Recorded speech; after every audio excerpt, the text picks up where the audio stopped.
It all started 12 years ago. Even now, more than a decade later, I can still feel the weight of what I went through and the quiet satisfaction of knowing I came out on top. At the time, though, it didn't feel victorious. It felt like a nightmare. See, I worked for a company that specialized in what they proudly called three-phase photography. The name sounds fancy, but really, it was nothing more than a glorified grindhouse for family and children portraits. No weddings, no events, no grand occasions, just cheap studio work packed into portable setups inside retail stores. 10 minutes per session, 30, sometimes 50 customers in a single day. By the end of a shift, my body would ache, my head would pound, and my soul felt chewed up and spit out. The system was simple, but exhausting. First came the press-sellers. They were the ones who went out 2 or 3 weeks before me, knocking on doors or sweet-talking families in the stores, selling some special deal on a 10 by 13 portrait. They booked the appointments, handed out false promises, and disappeared. Then came me, the photographer. My job was to show up for a week, set out the studio, take as many portraits as I could, and pray that no toddlers went nuclear mid-shoot. Finally, a salesperson would come back 2 weeks later with the special portrait and the extra poses I'd taken, trying to upsell the families into spending for $100 or more. On paper, it sounded like a smooth system. In practice, it was chaos, crying babies, cranky parents, malfunctioning lights, endless back-to-back sessions. It was fast, high energy, and brutal, and yet I was good at it. Really good. The company's average sales hovered at about $100 per customer. Me?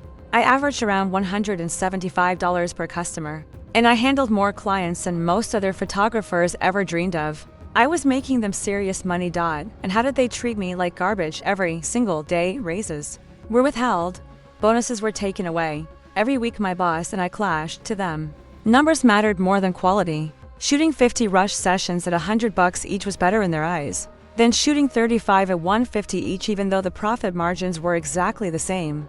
They wanted speed, not skill, and if I questioned it, they punished me.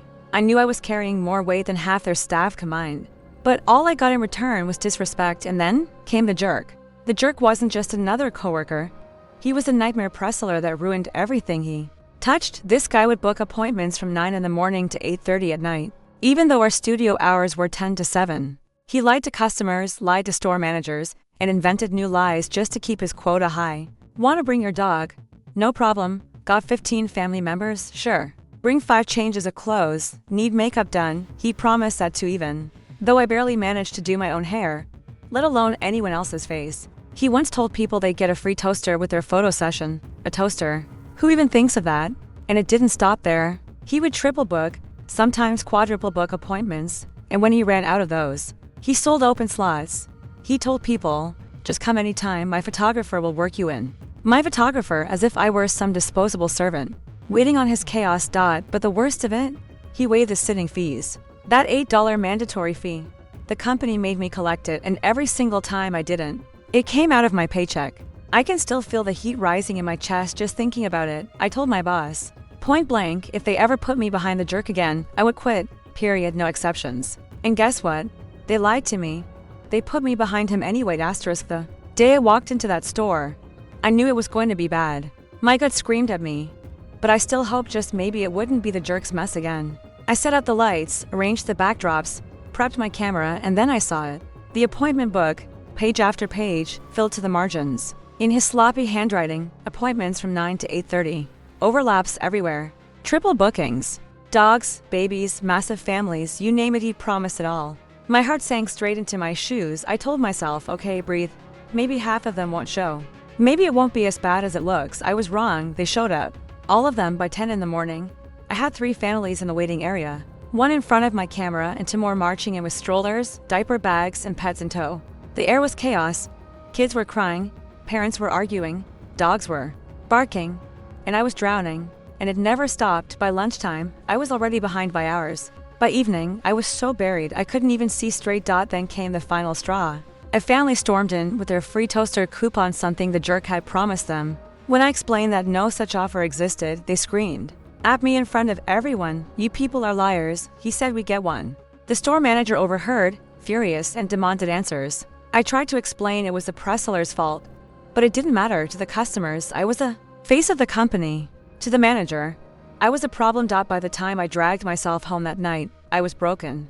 Physically, mentally, emotionally, I had nothing left. My body was wrecked from the nonstop pace. My paycheck was about to be docked because of all the waived fees, and the cherry on top, my boss didn't care when I called her, desperate, telling her again that I refused to work behind the jerk. She brushed me off with that same dismissive tone. That was it.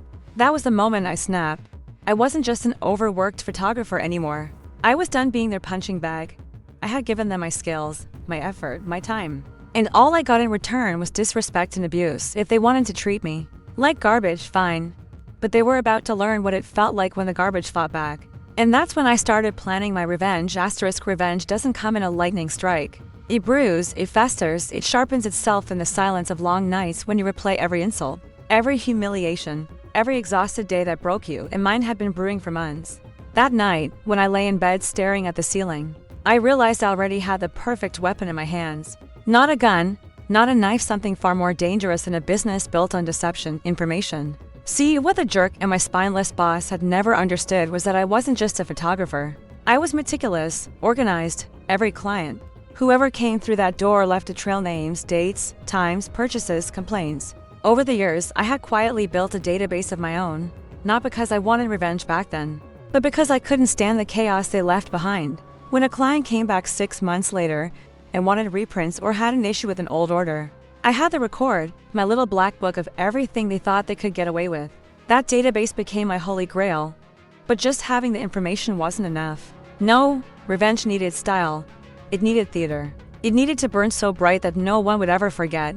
That's when fate handed me a gift.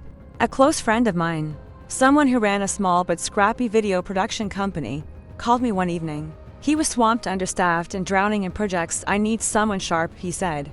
"Someone who can organize shoots, handle clients, maybe even take on some editing. You'd be perfect." Perfect, the word stuck in my head. Because it was. I joined him part-time at first, slipping into a world where creativity was celebrated instead of crushed. The money wasn't huge, but the respect, the freedom, that was priceless. And here's the kicker: his production company had contracts with some of the very same big-name brands that used to run photo promotions with my old employer.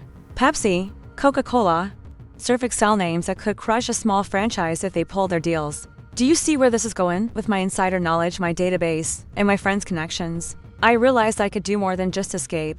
I could flip the entire game. I could expose every fake promise, every unethical tactic, every ounce of filth they had piled on their workers and customers. I could make sure no corporation ever touched them again. The first step was patience. I didn't rush in screaming or accusing. That would have made me look bitter, like just another disgruntled employee. No. I stayed quiet. I played the long game. I watched as the jerk kept stacking up his lies, as customers kept fuming, as the bosses kept pretending it was all under control. Meanwhile, I was slowly weaving the net tighter and tighter. And then came the night I knew it was time. I sat with my friend in his tiny office, screens glowing in the dark, and laid it all out: the overbooking scams, the toaster lies, the fees, the furious clients, the way they chewed up employees and spat them out. I didn't have to exaggerate. The truth was already ugly enough to rot their empire from the inside out. My friend leaned back in his chair, a wicked grin spreading across his face. "Damn," he said. "You're not just burning a bridge, you're building a catapult and launching fire at the whole fortress." Exactly. The plan was set, the stage was ready, and soon, the same arrogance that had kept them blind for so long would be the very thing that destroyed them. When the moment came, it didn't arrive with fireworks. It arrived quietly, like the calm before a storm. That's the thing about revenge: it doesn't need noise when the truth itself is a weapon sharp enough to cut through steel. I had my arsenal ready. Every client complaint, every store manager's frustrated note, every broken promise that the jerk had fed to desperate families just to make a sale.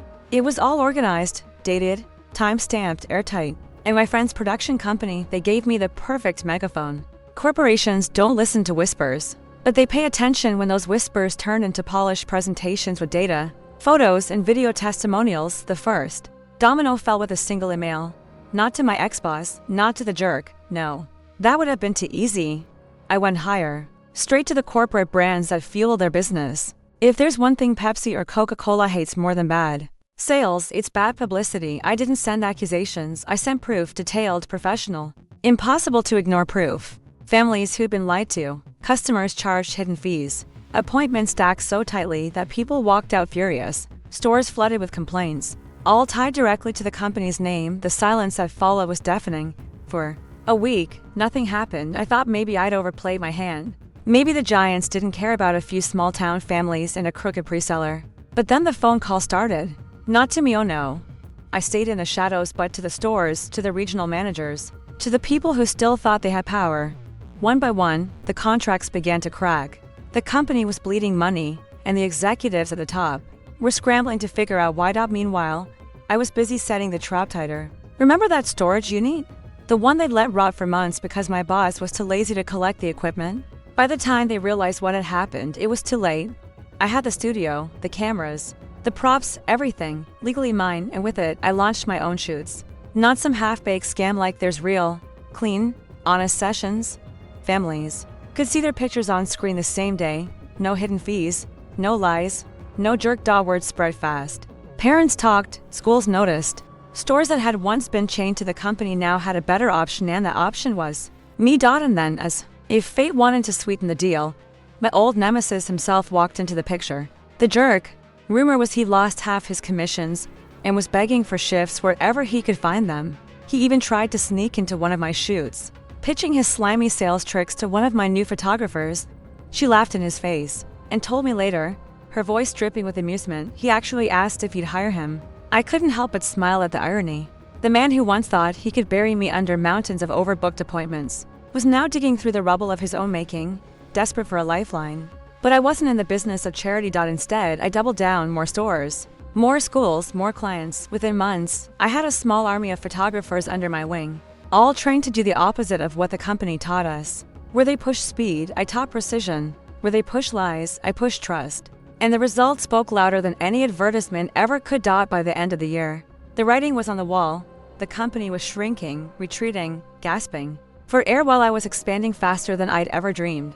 My boss, once the untouchable figure who thought he held my career in his hands, was demoted. His district dissolved, his empire shattered, and the jerk? He was nothing more than a memory, a cautionary tale, another face in the crowd of has-beens. Revenge, I realized, isn't about shouting, or even about destroying. It's about building something so undeniable that your enemies collapse under the weight of their own failure. And as I stood there in my own studio, surrounded by laughter instead of lies, by families who trusted me instead of resented me, I knew I had done exactly that. The execution was complete, and it was flawless. When the dust finally settled, the battlefield looked nothing like the one I had left behind years earlier. The company, the same empire that once held me hostage in endless shifts, that mocked my standards, that broke me down day after day, was a hollow shell. Their stores were empty, their phones went unanswered, their so-called reputation, once plastered across towns and chain stores, had crumbled into whispers of failure. And me? I was still standing. Not just standing, I was thriving. My little independent studio, born from scraps of equipment they were too careless to retrieve, had turned into something real, something honest. Families trusted me. Schools invited me back year after year. Stores no longer rolled their eyes when the word photography came out. They smiled, because they knew it meant quality without the headache. It wasn't about the money, though the money came. It was about watching everything they had tried to take from me, my dignity, my stability, my confidence, return tenfold. It was about knowing that my boss, the man who once sneered, "You'll never make it without us," had been demoted, stripped of his district, left to watch as his empire dissolved under someone he underestimated. It was about the jerk, the slick pre-seller who once buried me under a mountain of lies, standing behind a gas station counter while my photographers laughed about his desperate attempt to join my team. Karma had done her work, and I had sharpened her blade. Years passed and the industry changed. Digital cameras exploded. Cell phones turned everyone into a photographer, one by one. Traditional studios closed their doors, but here's the difference: I chose when to close mine, not because I failed, not because I was beaten, but because I had already won. I had proved my point, I had built my business, my way, and when the time came to step back, it was on my terms. The company? They never had that choice. They collapsed in 2016, 1 year before I quietly closed my own doors. I like to think I had a hand in that. Maybe I wasn't the bullet that killed them, but I was certainly the poison that weakened them beyond repair. Even now, when people ask if I miss it, the shoots, the hustle, the chaos, I smile. Because no, I don't miss the fights, the lies, the endless grind. But I do miss that feeling of poetic justice, of knowing I had beaten them at their own game. I still have the original rig tucked away, though the camera has been replaced a few times. These days, I shoot simpler things: restaurant menus, senior portraits, the occasional creative project. And you know what? I've never had a meatball throw a shoe at me. I'll take that trade any day. Sometimes late at night, I think back to that week, the week I almost broke under the weight of 316 angry customers. When people spit on my food and threw shoes at my head, when I sat in the studio wondering if this was what my life would always be. And then I remember what came after: the revenge, the rebuilding, the rise. Justice doesn't always look like a courtroom or a headline. Sometimes justice looks like an empty building where a cruel company once didn't. A woman still smiling, still working, still free. That was my revenge, and damn, it still feels good.